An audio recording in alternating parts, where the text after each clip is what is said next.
నూతన పథకాల గురించి ప్రచారం చేయరు. రాయితీలు, తోటల సంరక్షణపై అవగాహన కల్పించరు. ఫోన్ చేస్తే స్పందించరు. కార్యాలయాలకు వెళితే అందుబాటులో ఉండరు. పథకాల గురించి తెలుసుకుని డీడీలు చెల్లిస్తే సమాధానం చెప్పరు. 6 నెలలుగా తిరుగుతున్న రాయితీ పరికరాలు నేటికి సరఫరా చేయరు. ఉద్యాన శాఖ పనితీరుపై నెల్లూరు నిమ్మ సాగుదారుల ఆరోపణలవి. కత్తెరలు, పురుగుమందుల కోసం 6 నెలల క్రితం డీడీలు తీస్తే ఇప్పటి వరకు పరికరాలు అందించడం లేదని ఆవేదన వ్యక్తం చేస్తున్నారు. కార్యాలయాల చుట్టూ తిరిగినా ఉద్యాన అధికారులు స్పందించడం లేదని అధికారుల తీరును తప్పుపడుతున్నారు. నెల్లూరు జిల్లాలోని పొదలకూరు, రాపూరు, వెంకటగిరి తదితర ప్రాంతాల్లో నిమ్మ సాగు చేసే రైతులు ఈ ఏడాది జనవరిలో ఉద్యాన శాఖ సహాయ సంచాలకుల పేరు మీద హెక్టారుకి 1500 చొప్పున బ్యాంకు డీడీలు తీశారు. నిమ్మ తోటల పునరుద్ధరణ పథకం కింద రాయితీపై కత్తెరలు, పురుగుమందులు పొందడానికి పొదలకూరు ఉద్యాన అధికారి సూచనల మేరకు వందలాది మంది రైతులు డీడీలు చెల్లించారు. అయితే ఈ రాయితీ పరికరాల కోసం రైతులు జనవరి నుంచి స్థానిక కార్యాలయం చుట్టూ వందల సార్లు తిరిగారు. కానీ నేటి వరకు ఆ పరికరాలు మాత్రం ఇవ్వలేదు.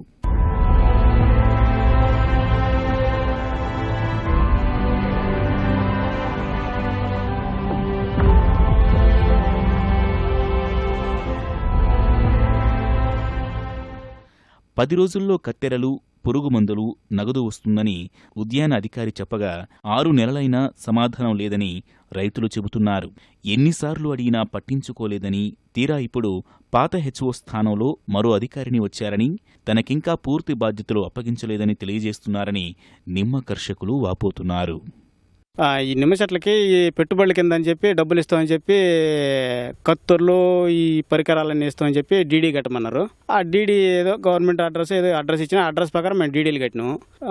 ఒక్కొక్క పేరుకు వచ్చి హెక్టార్కి 1500 లెక్కన కట్టించుకున్నారు. తర్వాత పోతే మా జనవరి 21వ తేదీ డీడీలు కట్టి డీడీలు ఆఫీసర్ చేతికి హ్యాండ్ ఓవర్ చేసినాం. ఇంతవరకు దాకా మేము ఎన్నిసార్లు పోయినా ఇదిగో ఈ నెలలో పడుతుంది, పై నెలలో పడుతుంది, డబ్బులు పై నెలలో పడుతుంది అని అంటారు. కత్తూరులు ఇక వచ్చి ఇస్తాము అని అంటారే కానీ ఇచ్చింది లేదు, మేము తీసుకున్నది లేదు. కత్తూరులు అయితే మళ్ళీ మేము ఆఫీస్కి అడిగిపోయేది, అడిగిపోయి కనపడితే మాట్లాడితే దానికి సమాధానం లేదు. ఇప్పుడు ఆఫీసర్ మారిపోయిన వేరే ఆమె వచ్చింది, నాకు ఇంకా ఛార్జీ కాలేదు, ఛార్జీ ఇవ్వలేదు, వస్తే చూస్తే చెప్తే చెప్తాను, వస్తే మాట్లాడతాను చెప్తాను అని అంటాను. మాకు వచ్చేసి గవర్నమెంట్ వాళ్ళు నిమ్మ చెట్లకి డబ్బులు ఇస్తామన్నారు.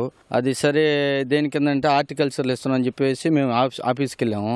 ఆఫీస్కి వెళ్ళిన తర్వాత హెక్టార్కి ఇంత 20,000 రూపాయలు డబ్బులు ఇస్తాము, మీరు హెక్టార్కి 1500 లెక్కన డీడీ కానీ తీస్తే గవర్నమెంట్ పేరు లెక్కన అది మీకు ఈ డబ్బు మీకు ముట్టుద్ది అని చెప్పేలాగా మేము అందరం గ్రామస్తులు అందరం పోయేసి మేము డీడీలు తీసాము.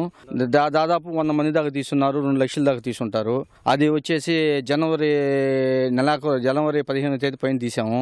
ఆ డీడీలు తీసుకుపోయి ఇచ్చిన తర్వాత మేడం ఏం చెప్పిందంటే 1 రోజులు మీకు అమౌంట్ పడిపోద్దని చెప్పారు. తీసుకొచ్చిన తర్వాత ఇదిగో పోయి ఆఫీస్కి పోయి అడిగితే 1 రోజుల తర్వాత ఇదిగో వారం అని చెప్పేసి అబద్ధాలు చెప్తున్నారే కానీ మేము పోయి అడిగితే స్పందన లేదు, ఏమీ లేదు, ఎలాంటి మాకు రెస్పాన్స్ లేదు సార్. ఉద్యాన శాఖ రైతుల కోసం తిరిగి విసిగి వేసారిపోయామని సాగుదారులు విలపిస్తున్నారు. ఇటీవల ఉన్నతాధికారులకి ఫిర్యాదు చేశామని, వారైనా స్పందించాలని వేడుకుంటున్నారు. లేదంటే తమ డబ్బుల్ని వెనక్కి ఇప్పించాలని కోరుతున్నారు. రోజు డీడీ తీయమన్నారు సార్. డీడీ తీస్తే మీకు ఎకరాకి 10,000 ఎంత ఇస్తామన్నారు సార్. అవి ఇప్పటికి ఏమీ ఇవ్వలేదు. అవి రైతు కింద ఇస్తామన్నారు, హెక్టార్ లెక్కని ఇస్తామన్నారు, ఏమీ ఇవ్వలేదు. ఇప్పటికి అవి వస్తుందని ఎదురు చూస్తాం. మేము ఎన్నిసార్లు తిరిగినా అక్కడ ఏమీ చెప్పడం లేదు సార్ సమాధానం. మా చేత డీడీలు కట్టించుకున్నారు సార్, డబ్బులు ఇస్తా అన్నారు సార్. మాకు ఇంతవరకు ఏమైనా రాలేదు. మేము మార్చి నుంచి తిరుగుతా ఉన్నాం సార్. మార్చి వస్తాం, ఏప్రిల్ వస్తాం, జనవరి వస్తామని చెప్పారు సార్. అసలు ఏ సమాధానం లేదు సార్. మనిషి మేము తిరిగి మా పని అయిపోయింది సార్. అందువల్ల మాకేదో న్యాయం చేయాలని మేము కోరుతున్నాం సార్. నేను 4,000 కట్టాను సార్ డీడీ, 5 ఎకరాలు సార్. హెక్టార్కి వచ్చి 1,000 రూపాయలు 10,000 కట్టాను సార్. మా కత్తూరులో నిమ్మ చెట్లు పెట్టుబడులు పిండి కట్టలో ఇస్తున్నారు సార్.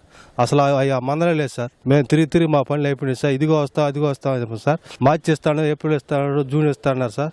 అసలు మేము తిరిగి ఏం చెప్తే రేపు వస్తే మాపు వస్తే ఈ నెల వస్తే ఆ నెల వస్తే మేడం అని చెప్పి ఆ మేడం కూడా లేదు సార్. ఇప్పుడు మళ్ళీ కొత్త మేడం వచ్చింది సార్. ఆ మేడం అయితే మాకు ఇంకా పైలు అందలేదు, అది అందలేదు అంటున్నారు సార్. మాకు నిమ్మ చెట్లకు సంబంధించి ముదిరిన 8 సంవత్సరాలు పైబడిన నిమ్మ చెట్లకి స్కీమ్ అని చెప్పి మా చేత డీడీలు తీపించుకునింది. ఆ డీడీలకి ఏంటంటే ఇప్పటికి రెస్పాన్సే లేదు. ఇప్పుడు ఆమె ఏంటంటే మేడం మారిపోయింది. ఇప్పుడు ఏరే మేడం వచ్చి అడుగుతుంటే ఆమె మాకు సబ్మిట్ చేయలేదు, అది ఇదని చెప్పి మమ్మల్ని తిప్పుతా ఉంది. పై అధికారులు ఏదైనా చర్య తీసుకుంటే బాగుందని, లేదా ఒకవేళ రాదు అనుకుంటే మా అమౌంట్ రిటర్న్ ఇవ్వటమా, దేనివల్ల అటు జరిగింది అనేది మాకు విమర్శగా చెప్తే బాగుంటుందని మేము కోరుచున్నాము. పొదలకూరు రాయితీ పరికరాల వ్యవహారం తన దృష్టికి వచ్చిందని జిల్లా సహాయ సంచాలకులు ఉమాదేవి తెలియజేస్తున్నారు. సంబంధిత పనిముట్లు పొదలకూరు కార్యాలయంలో ఉన్నాయని, త్వరలోనే రైతులకు అందజేస్తామని వెల్లడిస్తున్నారు. అది నా దృష్టికి కూడా వచ్చింది. పోయిన వారము వాళ్ళు వచ్చి నాకు ఇక్కడ ఒక లెటర్ ఇవ్వడం జరిగింది. దీని మీద ప్రాబ్లం ఏంటంటే ఆ అమ్మాయి ట్రాన్స్ఫర్ అయ్యింది హార్టికల్చర్ ఆఫీసర్. ఆ అమ్మాయిని కూడా నిన్న పిలిపించాం. మేము పిలిపించేసి డీటెయిల్డ్గా ఛార్జ్ హ్యాండ్ ఓవర్ చేయమని చెప్పాము కొత్త హార్టికల్చర్ ఆఫీసర్కి. ఈమె ఛార్జ్ హ్యాండ్ ఓవర్ చేస్తున్నా ఇంకా డీటెయిల్డ్గా చూసుకొని ఎవరెవరికి ఏమేమి ఇవ్వాలి అన్నది. కత్తెరలు అయితే వచ్చి స్టాక్ అయితే పొదలకూరు ఆఫీస్లో ఉంది. కానీ ఏంటంటే ఈ క్లారిటీ లేకపోవడం మూలాన ఈ కొత్త ఆఫీసర్ రావటం, ఈ పాత అమ్మాయి అటు గుంటూరు వెళ్ళింది, ఆ అమ్మాయి ఛార్జ్ ఇవ్వకుండా వెళ్ళింది. ఇప్పుడు పిలిపించాము అమ్మాయిని, డీటెయిల్డ్గా ఛార్జ్ తీసుకుంటున్నారు. తీసుకున్న వెంటనే అవి కూడా ఇచ్చేస్తాం వాళ్ళకి. డిలే అంటే మనకు ఆల్రెడీ వచ్చున్నాయి. ఆ అమ్మాయి కొంచెం కన్ఫ్యూజ్ అయినట్టుంది, కన్ఫ్యూజ్ అయ్యి అలా పెట్టుకొని ఉంది. మా దృష్టికి మాత్రం వచ్చింది కూడా పోయిన వారమే వచ్చింది నా దృష్టికి. నెల్లూరు జిల్లాలో ఉద్యాన శాఖ రాయితీల సాయం కోసం సుమారు 1000 మంది రైతులు 6 నెలలుగా నిరీక్షిస్తున్నారు. ఈ ఒక్క జిల్లాలోనే కాదు, ప్రతి చోట ఇదే అనుభవం రైతులకు ఎదురవుతోంది. ప్రభుత్వం వివిధ పథకాల కింద వందల కోట్ల రాయితీలు ప్రకటిస్తున్నా కింది స్థాయి అధికారుల నిర్లక్ష్యంతో పరికరాలేవీ రైతులకి సకాలంలో అందని దుస్థితి నెలకొంది.